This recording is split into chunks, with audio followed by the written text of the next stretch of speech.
बड़ी खबर, असदुद्दीन ओवैसी ने कांग्रेस वालों को कहा कि कांग्रेस वालों फिर मत रोना। असदुद्दीन ओवैसी को किस बात का सता रहा है डर?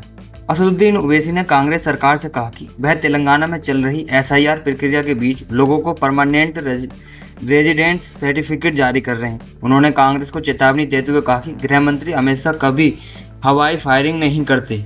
हैदराबाद के सांसद और एमआईएम चीफ असदुद्दीन ओवैसी को इस बात की आशंका है कि जिस तरह से एसआईआर हो रहा है और डेमोग्राफी पर सुप्रीम कोर्ट के रिटायर्ड जज की अगुवाई में आयोग बनाया गया है, देर सवेर केंद्र सरकार national register of citizen NRC भी लागू कर सकती है।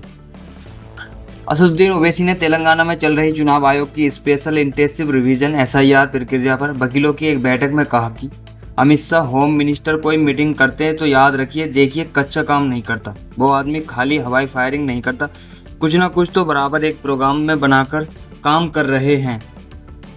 उन्होंने कहा कि मेरे को यह संदेह हो सकता है कि मैं गलत हो जाऊं। वो फाइनली एनआरसी करना चाहते हैं क्योंकि ये डेमोग्राफी की जांच के लिए high level commission of inquiry है और रिटायर्ड सुप्रीम कोर्ट जज, और बाद में मत कहना कि साजिश हो गई। असदुद्दीन ओवैसी ने आरोप लगाया कि एसआईआर लोगों का नाम हटाने के लिए किया जा रहा है। वे बोले, मैं फिर से तेलंगाना सरकार से बोल रहा हूं कि आप इशू करें परमानेंट रेसिडेंट सर्टिफिकेट, पैरामीटर्स बनाओ।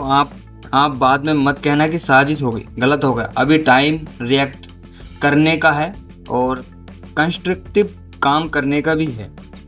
असदुद्दीन ओवैसी ने कहा कि तेलंगाना की कांग्रेस सरकार से कहा कि उसे यह बात समझनी होगी, ममता बनर्जी अपना इलेक्शन हार गई, के स्टालिन अपना इलेक्शन हार गए, ममता बनर्जी तो अपने बूथ में इलेक्शन हार गई जहां घर था उनका।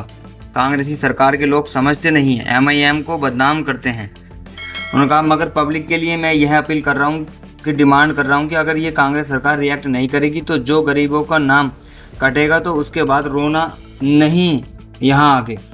इसमें समय तेलंगाना समेत 16 राज्यों और 3 केंद्र शासित प्रदेशों में चुनाव आयोग मतदाता सूची का स्पेशल इंटेंसिव रिवीजन एसआईआर करवा रहा है। एसआईआर प्रक्रिया की शुरुआत बिहार से हुई है, जो कि पहला दौर था।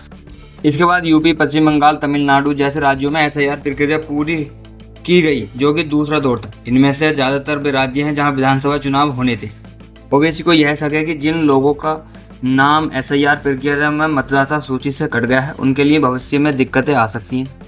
National register of citizen NRC वह दस्तावेज है जिसमें देश के नागरिकों का नाम दर्ज होता है। भारत में इस समय ऐसा कोई रजिस्टर नहीं। अलबत्ता हाल में पासपोर्ट को भारतीय नागरिकता का एक मात्र प्रमाण नहीं माने जाने का विदेश मंत्रालय के बयान के बाद से एनआरसी का मुद्दा फिर उठ रहा है, जिसका एमआईएम और कांग्रेस जैसी केंद्र की तमाम विपक्षी पार्टियां विरोध कर रही हैं।